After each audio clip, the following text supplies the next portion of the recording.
So very good afternoon, everyone. So how are you all? Good. So all of you had breakfast. Nice. So welcome to core batch, and so we should see I'm more comfortable now. Thank you. So welcome to core batch. So this core batch, so now you know some you have some idea. Let us interact, right? So what is the idea behind core batch? Can somebody answer? Preparing for uncertain examination. So how do you prepare for uncertainty? Yeah, like somebody can give inputs. Huh? More practice and revisions. Okay. Then what else? So one made more practice and revision. So what kind of practice?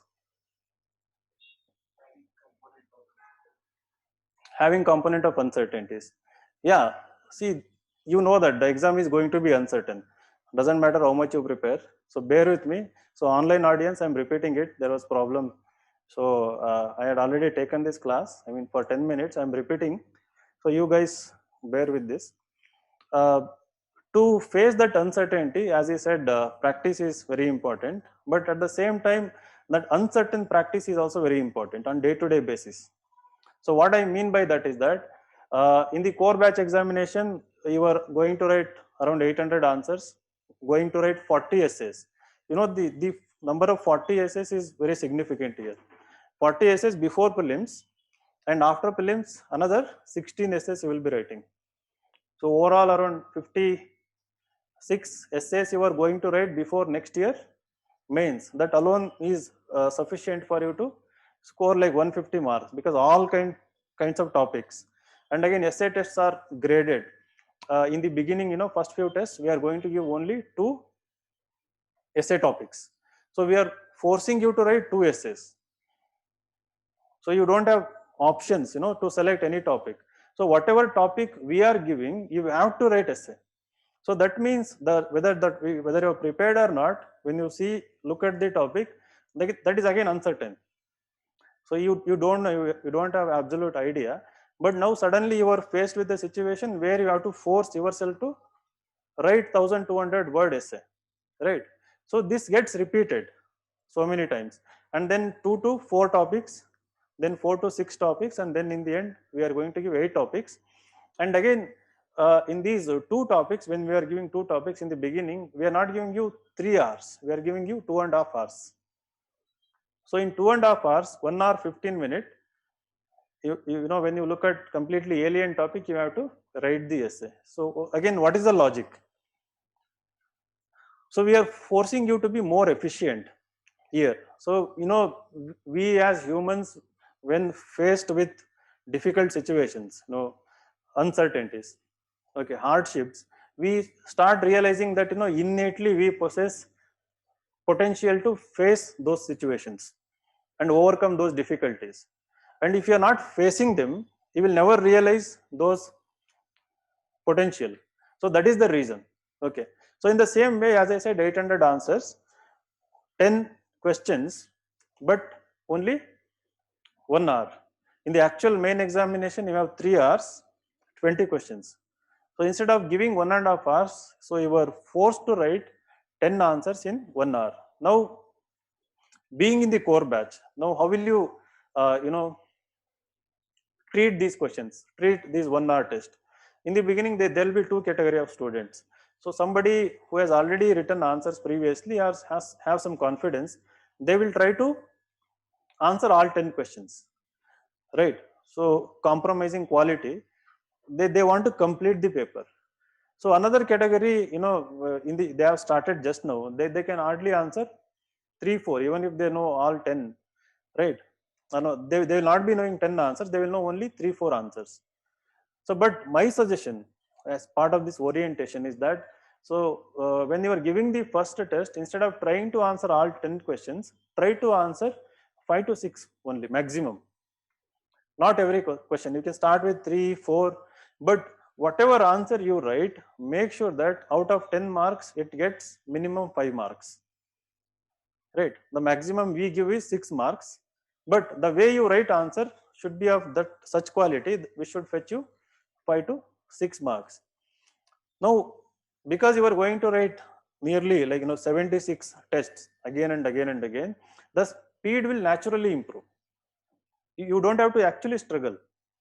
So once writing quality answer in the beginning stage becomes a habit, that the moment you look at question 1, if you know the answer, if it becomes a habit that okay, I need to score highest marks possible for this question, and then you repeat in other two answers, then next test 4 to 5, because you are writing again and again, you become more efficient and start writing.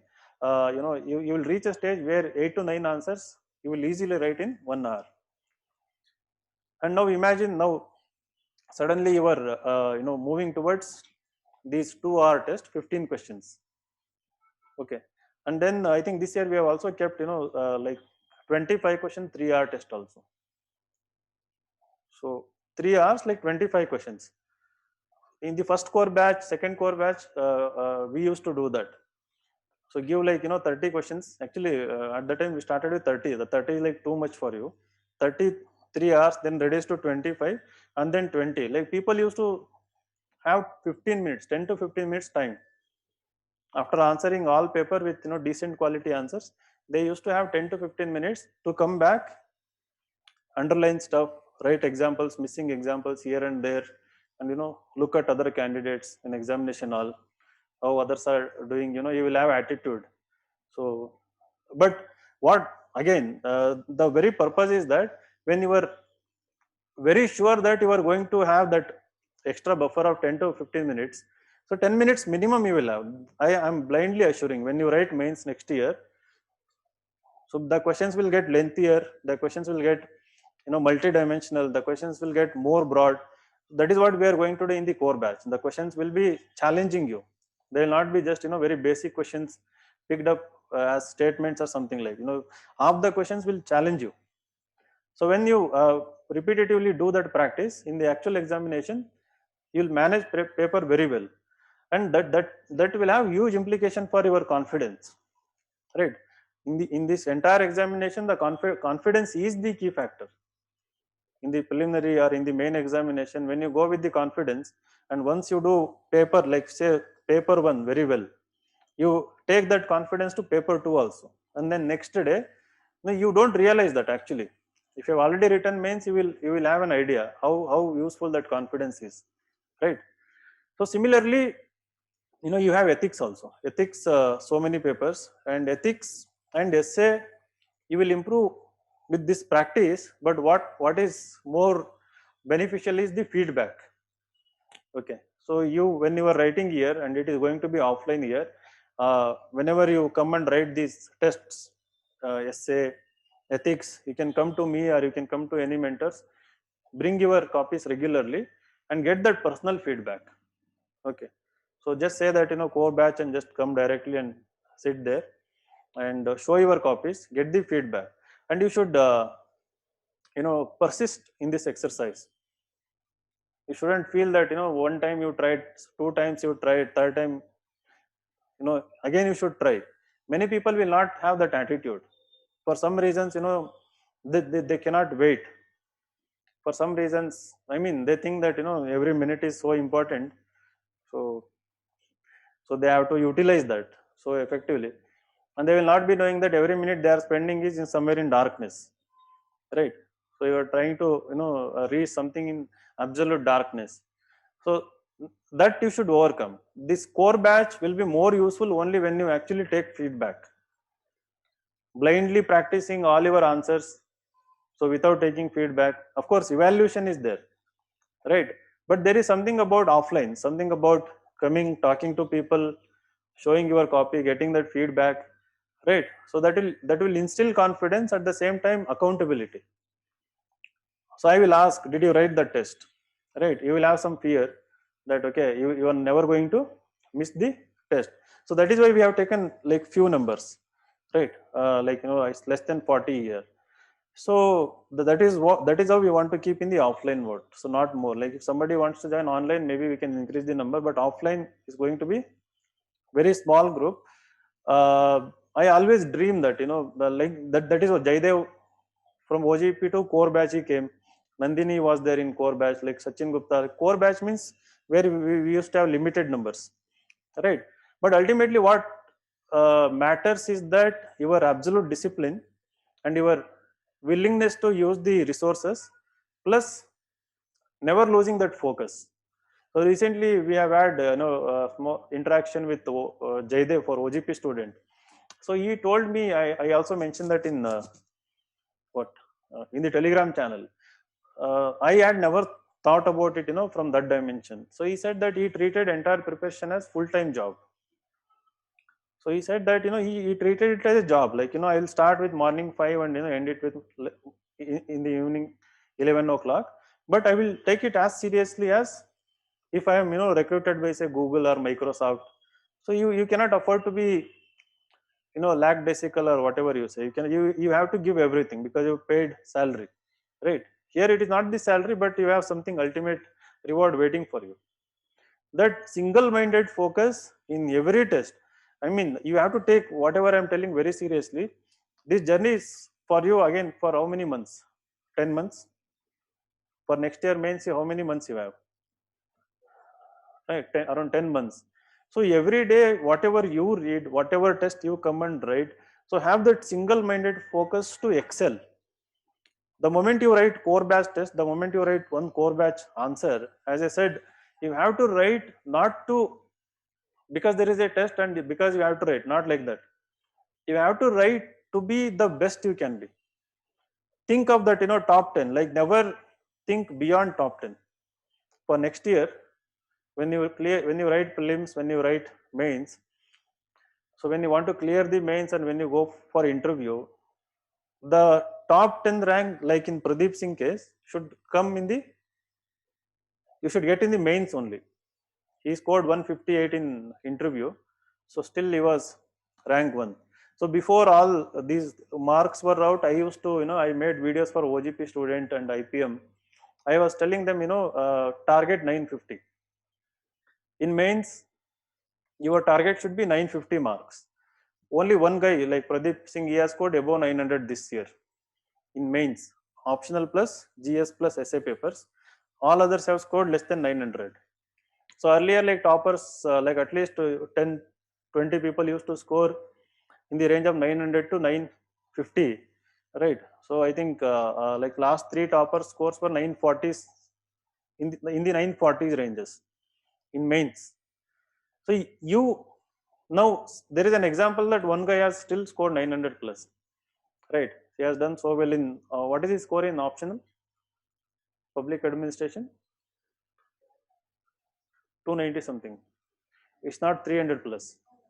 Okay, yeah. So see, that means you people can actually be in that 900 plus, because the core batch, all the test, all essays, if you write, taking them very seriously, quality, and I mean, if you ensure quality in every answer, again, quality will come with, how will it come? By minimizing sources and multiple revisions. Now, don't try to make, again, don't make that mistake. I mean, I tell some people here, I don't know, I may be wrong. When somebody comes and says that, I want to start making notes, I get angry actually, right? For example, 2021 attempt, why do you want to make notes? So there are already notes available, right? For every topic imaginable, notes is available. Now, what is more important is not the content part in this examination right now. Content, what I mean is that in terms of preparation, I'm talking about. You have threshold, like, you have limitation for what amount of knowledge you are going to gain, right? Once you know the basics of polity, economy, geography, environment, general science, everything, art and culture, modern history. Now you have to invest all your time in applying that knowledge, writing such answers where whatever you content you already have should be maximum, should be showcased in your answers. Now that it has come to that level, so that is why I was telling you that how you should prepare for uncertainty. When you are writing test, even when you are not prepared, you should come and write. Even when you are not prepared, you are working on that component of intelligence which will start thinking in that uncertain situation to come up with most sensible answer if you repeatedly do it. right? You don't know the answer, like, except like, absolutely factual questions which you have never heard, which you should leave. Other questions you can actually come up with some sensible answers. Those who write better answers for those questions, so out of 20 next year when you are taking GS1 paper, so 15 you have like very good idea, you know the content. Say like another 5 6 question you don't know in-depth answers.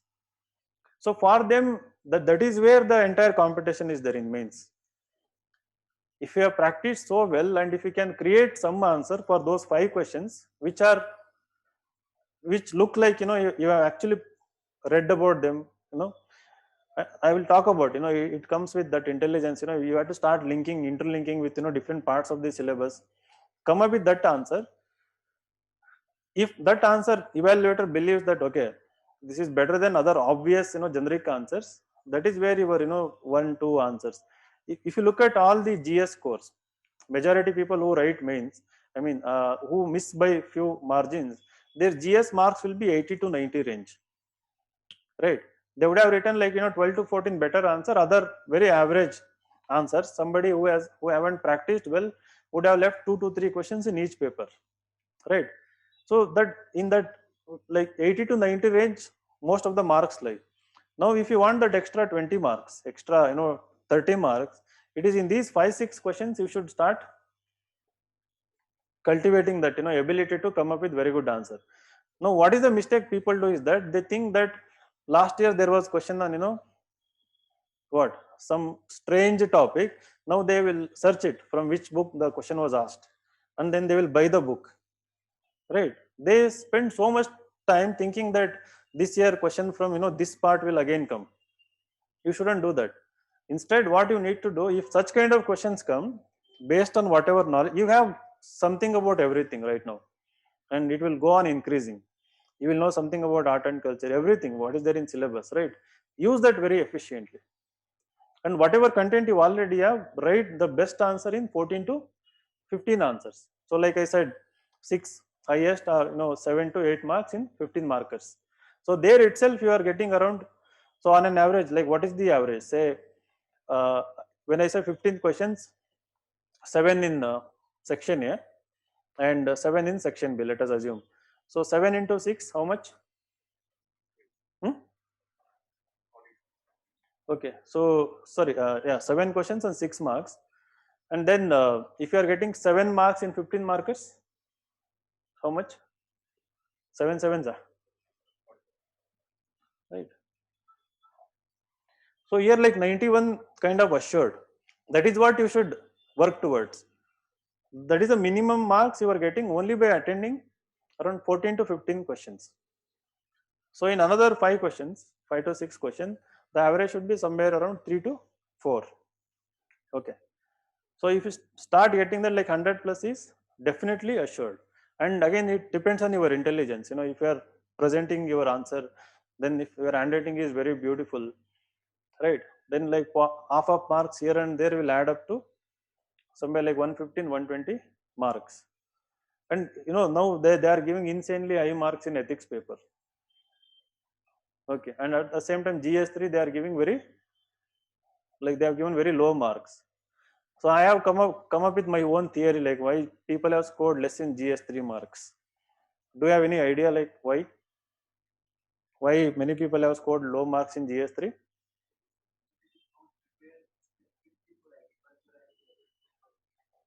Agriculture and food processing part. Okay. Hmm. So you don't specifically prepare for agri and food processing. Hmm. So what is the other theory? Like if somebody has written mains, you will disaster management and environment. Okay. Yeah. Maybe you write very specific answers. Okay.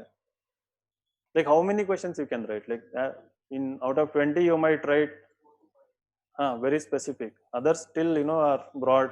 You cannot write like entirely to the specific answer. So after 18 mains, I started with this theory in paper 1. Okay, so that, I started seeing the trend that where questions were a bit controversial. So they were forcing you to come up with anti-government stance.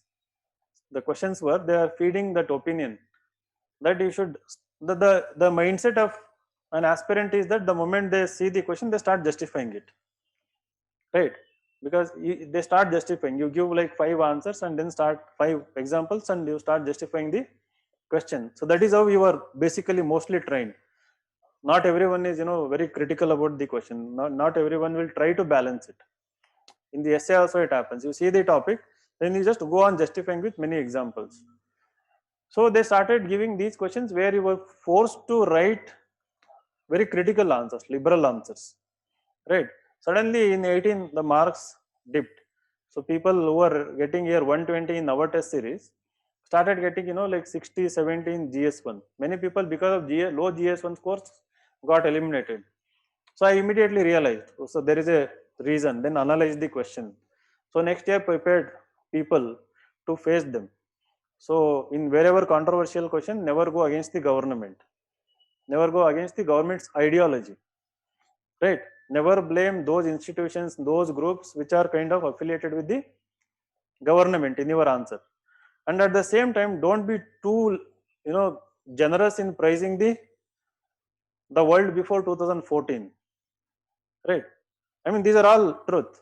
So this is what happening. There is nothing wrong in it, right? Government of the day wants to be praised, be accepted. So that is what you have to reflect in your answers. So the scores improved in GS1. Many of our students have scored. Others who didn't have this idea, like still like stuck in 60s and 70s in paper one. If you look at scores, GS1 and GS3, people have scored low marks, right? So people who were trained, who got the idea, they have improved. But again, the paper 3 started. So it's not mainly because you are partially right. We ignore, agriculture part, food processing part, but that is a part of the syllabus. Again, you actually prepare, as part of prelims agriculture so much, you have at least some content. But that there is, the security issues part. Still we have, that mindset that, we are critical about, we start blaming government, something. We try to balance our answer in such a way that we are critical about the government, or we don't have any fundamental concepts with respect to this part of the syllabus. Okay, so the security issues, security forces related topic, plus the contribution of, Indians to science and technology. So the very basic question, we have ignored it so well that, we don't have concrete content for those questions. So now what is their what expectation in paper 3 is that, so especially questions where, even including certain questions in economy, where the government's role needs to be addressed, right? So you have to be very careful in those questions. And again, I don't just come up with the theory, like I verify it also. Day before yesterday, I met a guy, he scored 44 in GS3, right? So like, does your theory apply in paper 3 also? I said, like, I am thinking about the same, like, why, I asked. Like, he said, like, in security issues, there were 2 questions related to terrorism and I think radicalization. He said, like, he went against the government. Like, too liberal answer, like, kind of criticizing the government. And he said, like, it was 4th mains or something. So he has been preparing for so long. Minimum mark should have been 70 or 80 at least, right? And there are cases where somebody has got 18 marks in essay this year, right? Out of 250 marks, and there are instances of 40, 50 marks also. So these marks you will get only, when you come across as somebody who is unacceptable in the civil services. Getting the point? I mean, do you agree with this? You have to agree with this. There is no other option now. And I have tested this in interview also, this theory. So that is why success rate is slightly increasing every year. Interview is not about like how I guide. Majority is like, I'll boast little bit. So majority students have whom I have guided this year have scored 190 plus in interview, including Jaydev 206. So I took so many mocks, precisely around 19 mocks, right? So many have scored, with whom I spent like at least, like 6-7 mocks. They have scored 190 plus marks. Not just about, their communication skill and all. It's about talking, sense. Your answer should be music to their ears. right? So they are balanced. It's not like too rightist or leftist, but so balanced that you come across as somebody very acceptable person in the present scheme of things. And like I'm not scared of talking about this. It's going live also. So the entire system, entire institution is that is out today, right? And you have to be prepared like that. You have to align your thinking, align your mindset with that kind of thing. If you want to be in civil services, not just the knowledge and book part, there are so many other factors also, right? You cannot afford to get eliminated in essay paper or in GS1 or GS3 paper or in interview stage, right? So prepare. I mean, this is important because once you start doing this cyclical exercise of writing tests and all, you always get absorbed by this content part. But how you apply in the examination, when you write in the test, you have to practice it. You have to internalize it. You read. Earlier people used to read so much of Bipin Chandra, all NCRTs. You know the content of NCRT, how it is, right? So well balanced.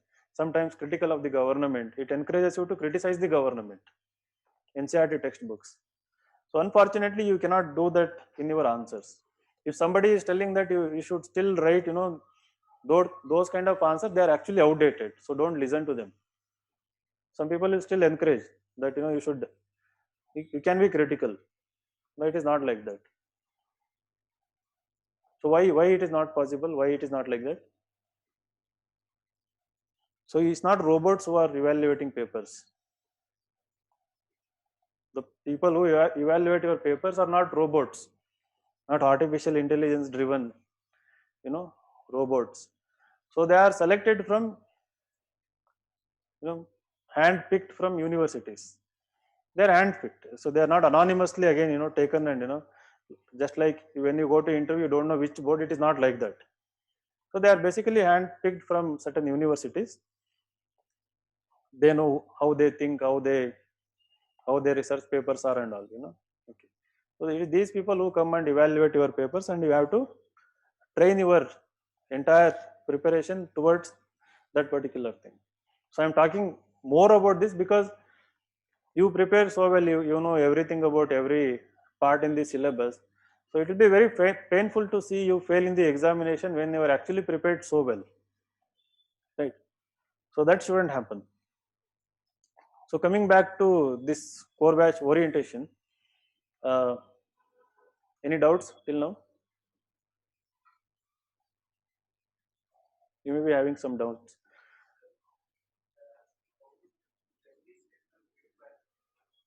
Okay. So in Delhi, the offline, the Kejriwal government is very tough. I mean, so they haven't given any permission. We are in Bangalore. We have taken some courage to start doing offline because we have made friendship with the virus right now. So we are somehow managing. But in Delhi, offline, I think I don't know, maybe in December or January. But you can visit, once or twice, or even if you want thrice in a week, and talk to our mentors. And I will be coming, like 6 to 7 days in a month there. So during that time, anyway, you are only like 20 to 25 student, so I can meet you directly personally there. So I'm planning to come in the month of November and again December. So every month I will be coming, so we can meet there. So you have any doubts? How motivated you are? I know some people have come with so many failures, in your baggage, and some of you come with so much of hope. Some of you with so much josh, so much expectations. So it is entirely up to you, right? How you are going to utilize the program. If you do not, we will conduct tests, we will evaluate, and we will give access to everything. Prelim test series, we conduct like 2 to 3 test series. We will give it to you. Prelim booster classes, we will give it to you. You use them. We'll open our doors. Come and sit here and read. So whatever you want to make use, you can make use of them, and there will be synopsis of your answers. I mean the questions. So that part we'll keep doing it. We will never change that. The test will keep taking place. Test their discussions. But what is most important is how consistent you are going to be. We will be consistent. You have to be more consistent than us. So that factor alone, writing all the tests. I mean, I'm seeing it, every year after prelims, people who come with so much of practice, your attitude will be entirely different when you're writing mains test.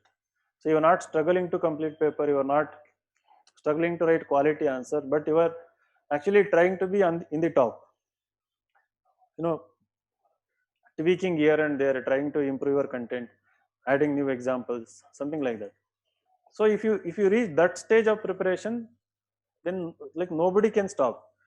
But every year I give the same speech, and then it entirely depends on individuals. Your resilience, your patience, your consistency, your attitude, your mindset. For some reasons, people quit. They pay fees after like they write for 2 to 3 weeks or some 1 or 2 months. Then they start panicking about other things, optional, prelims, CSAT, and then deviate. If you ask me, right till third week of May, so you are going to lose nothing. But parallelly accommodate that CSAT preparation and prelims paper on preparation every day. Writing mains answers will also help in prelims. Now the question, like 30-40 questions in prelims are going to be more analytical in coming days. They will test depth of all your knowledge, the issues. It may be science and tech, environment, agriculture, or social issues.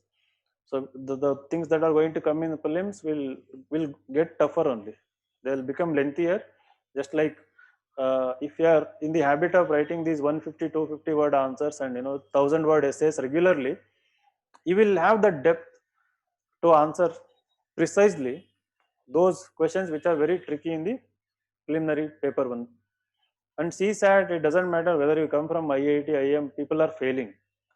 So you don't take it for granted. Every day, give 1 hour to CSAT preparation. Okay. So like what is the level of question they are asking? I am not used to. So blame us also. We also ignore that. So like what is the level of question there is? Like if you want to compare with other examinations. Hmm?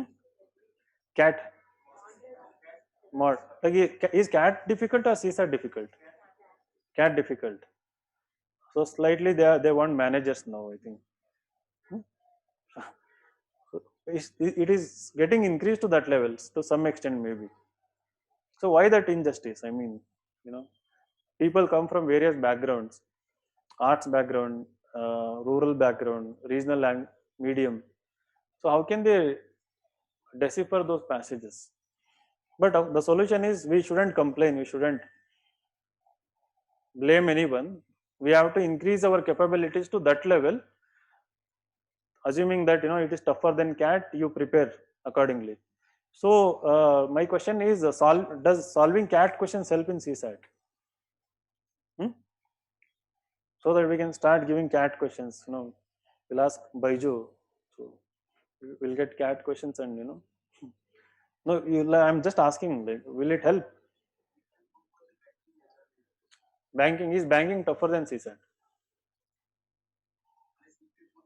SBI, PO, and all. I think. Okay. So then we'll give like tough question papers. Like CSAT is also included for your core batch. So in those questions, we'll make it more tougher. So any doubts? Yeah, you should also talk. So tell something about how do you see this program? Like why did you join? Any one or two people? Why do you want to like? Why did you join? Yes, you want to be disciplined. So you lack self-discipline. Okay.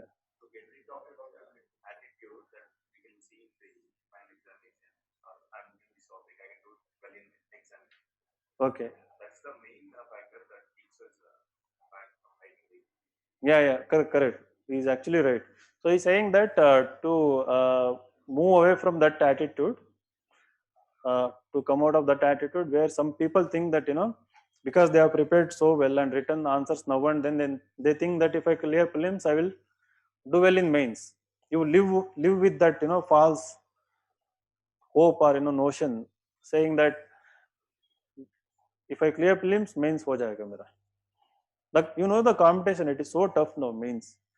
I mean, for every mark, so many toppers are there, and every mark really makes a huge difference. And this exam is uncertain till the end. Jaidev was hoping he would get Karnataka. Now he's not getting Karnataka, right? So there is no general insider vacancy in Karnataka. But he had prepared his mind, like, he was willing to serve anywhere in the country. So if that attitude wouldn't cause any disappointment, right? So you have to face it again. Once you get into service, again, so many things, cadre, posting, and all. So this is a cycle. You have to prepare beforehand. And how many of you have come with the mindset that IAS is your, like, the end? Okay. So what after IAS? Hmm? So you get into IAS, then so we need to prepare our minds. Okay. IAS is good. You get into IAS. So if not IAS, what? Hmm? Still you're not clear about it. Okay, let us not talk about it. I personally believe, actually, we want that kind of individuals who listen to us, who come and torture us regularly, give feedback, who persist in doing that, who is never offended by waiting outside, or uh, uh, when we don't reply suddenly, but again they will ask, again they are not offended at all. Like, I had written an answer on Quora, something like clear headed. So you are so clear headed, I will torture this guy. First message is very polite. So can I get an appointment tomorrow for essay evaluation? So I don't reply, for example, sir, tomorrow 11 I will come, sir, like something like that. So again you don't get reply. Then only sir question mark. Then again only question mark, another message. So then you are like, when you get 3-4 messages, you are forced to reply, right? Then I'll say, acha, you come 11:30, you sit. So you don't wait outside, you just come and sit inside the cabin. So we do that. It rarely happens. It is not that intentionally I do. In the beginning, I do it intentionally with some people, just to check their patience. If I know that this guy is not patient, he is not going to clear this exam. I know that it's for sure. I mean, after 2-3 attempts, the patience is now so much part of your personality, and also impatience to clear. That is also there. And these are important. I used to write big mails in the beginning, to get more admissions. So in that, I used to write one line, when you come to Insights or any institution, whatever ego you have, throw it in dustbin in your home and come here. So don't carry any ego here, right? Submitting in the sense, like, submit to preparation. So if you know that somebody can add certain value to, so your essay, ethics, or whatever it is, you have to be very humble, going to them and talking to them, and again never complain about anything. Sometimes it might happen one day the test might get postponed, sometimes the discussion might get delayed or something. So you have to carry with this. You can give feedback that this has happened, we will take care of that. But some people, they will be waiting for excuses, something wrong to happen, so that they can go their own way and deviate from here. So never do that. I don't think you people sitting here are belong to that category. Okay. So how many times you dream about IAS every day? Do you dream? I've stopped dreaming after multiple failures. Hmm? Still dream. Can somebody give me one answer, like, why so much, to get into IAS? Like, why you want to be in IAS? One very good answer. Hmm? Because you are going to work, like, you are working hard so much. You have left your job, you have left your placements. Uh, you are enduring all these humiliations, pressures, doubts, everything to get into this job. So why do you want to be in this? Hmm? Anybody? Any simple answer will do. spectrum of opportunities. Okay. Yes. Very good. So you have that like what do you call the motivation or inner urge to be with the people. Very good. Then any other answer? Self satisfaction. Okay. Like, do you think it is worth sacrificing everything and getting into this job, IAS? Do you strongly believe that? My answer is resounding yes. Hmm. Yes, passion wise and the job wise also. If you ask me, like, I envy you people, to be honest. You know, when like 2010 was my last attempt, nothing was there, like nothing. So, no online guidance. You would never meet a topper. So, sitting in a village preparing, we didn't have any direction, never wrote answers, and we didn't know what to study, whom to contact, nothing. So, now you people have everything. But the kind of job satisfaction you will get, the roles you will get, spectrum of opportunities, everything. If I were in your position, I would have given easily 16 hours every day, right? Because I have seen so many IAS officers now, the kind of works they are doing. I have interacted with so many people, and I believe that it is like totally worth to give even more than 14 hours. If there is a plan, if there is a method which not guarantees you success, but which takes you so near to the goal. So that is what all this writing and solving test, everything. So I would have done that, like 14, 16 hours every day without fail. I would have done. If it is only 11 months, I would have dedicated everything to that. Never complain about it. So if somebody says you come and write the test, okay, if it works for me, it is going to work for me, I'll come and write. No, I'll prepare well and I'll come and write. If somebody says you just don't just try to be the best, I will spend extra hours and figure out how I can be the best. So if you maintain this attitude for next 10, 11 months, I mean, at least in the end, you will be so satisfied with your efforts. You will never worry about the outcome or results. It will naturally happen. You will clear prelims naturally. You will clear mains. You don't have to actually think about it. Clearing the examination. Naturally, everything will start favoring you. Okay. So that is the attitude you should cultivate from day one. So when the first test comes, prepare so well. Now don't get confused like average. Be very smart. So tomorrow they are going to do orientation for art and culture. Now don't try to read entire Nitin Singhania for art and culture. You have to be very smart. So figure out what is important. So just to tell you, if I ask you to frame the question paper for test one, what will you do? Hmm? So you'll do previous year question papers. The reason? Why do you want to see previous year papers? So you want to understand the pattern. You want to understand, the mindset of UPSC, the framework, which topics are important, and then second, what will you do? So which are in news? Maybe something related to art and culture. You want to link that static with the current affairs. So you will see 1 or 2 years current affairs scan. See if something in syllabus is related to.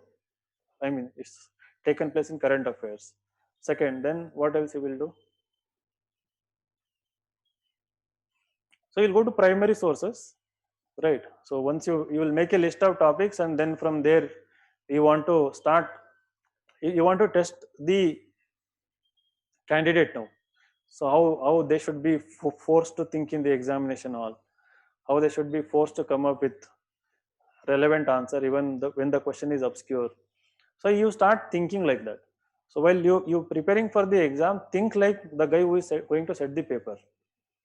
So make a list of 30, 40 or 50 topics depending on the weightage of the topic. So art and culture maybe like 30 topics, right? Broad topics.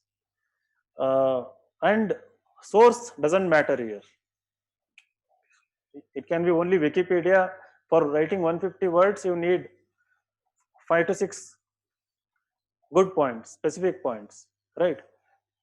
So for example, like Sufi or Bhakti movement or Sangam, like if you know like 5 to 10 points, if you are getting from one source, that is enough.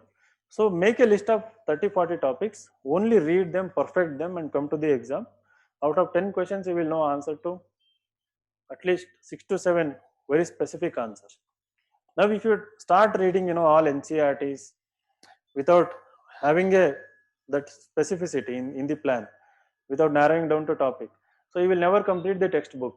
You will never complete your notes, right? You will always feel that vacuum, void, that you have left out so many and all. Okay. So again, you might think that okay, I am going to miss so many things. So you will not miss anything. Again, you will read for prelims, art and culture. If at all anything missing after prelims, also you can compensate. But here, uh, try to be in the top. Try. I mean, you should have 1 day gap to at least not 1 day, 4 to 5 hours gap for revision. Whatever 30-40 topics you prepare, read about them, revise them, come to the examination now. And if somebody has the problem of inertia, like in the first question you get stuck, you spend 15-20 minutes, so you can write one answer and come to the classroom. Before entering the class, just 5-10 minutes before, you write one answer, even one page will do, and then come here and immediately start. It actually helps. Anything else?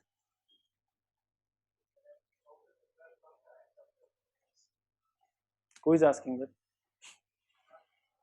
So how to prepare current affairs for mains? How do you prepare, Dheeraj?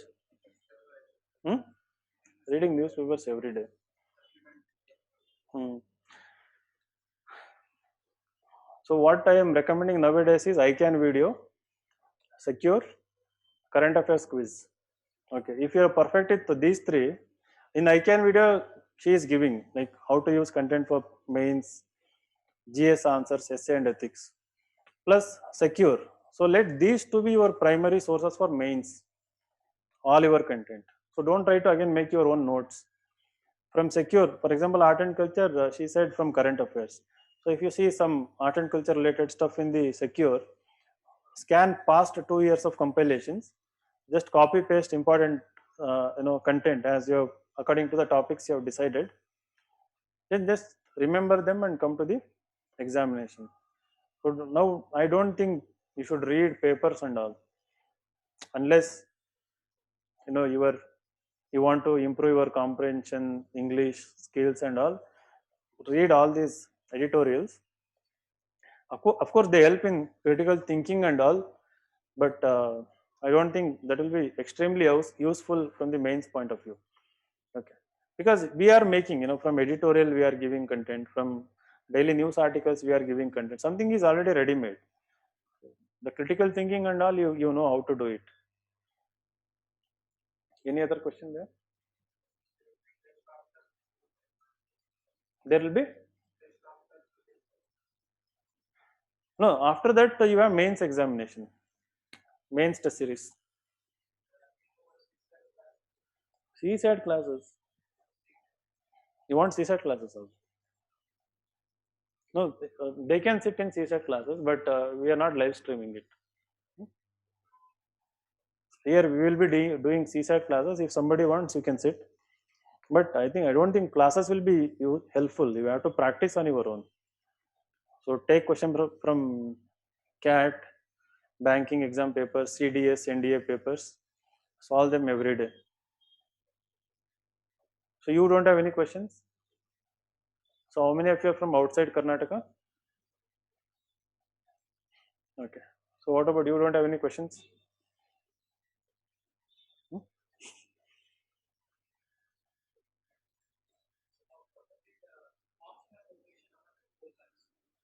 Hmm. How to do that? See, it is on the assumption that you have already completed optional. So better you write every day. Like how many answers you want, you can write. Idea is by March or by end of February, try to answer all 10 years question papers. Okay. So you divide them topic wise. If you've already completed optional, write full length papers once in a week, or you can prepare once in 10 days or once in 15 days. Paper one you read 15 days at a stretch and write full length paper. It can be previous year. If you have just completed coaching, you can go with section wise. Chapter one, if there are like say 20 questions, so 2 to 3 questions every day. Give like 3 to 4 hours compulsorily, give for optional. Don't ignore it.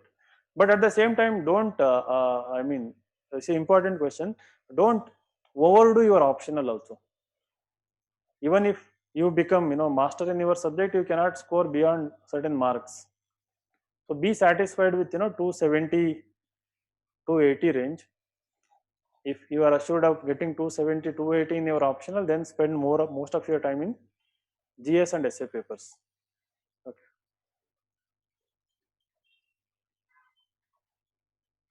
So anything? So all of you are very silent here. Should ask questions. No, all doubts solved. Like you are all like ready to just write tests. Prepare and come and write tests. Very good. So make use of the program. So we are always available for you, both online and offline. So do what it takes to be in top 10.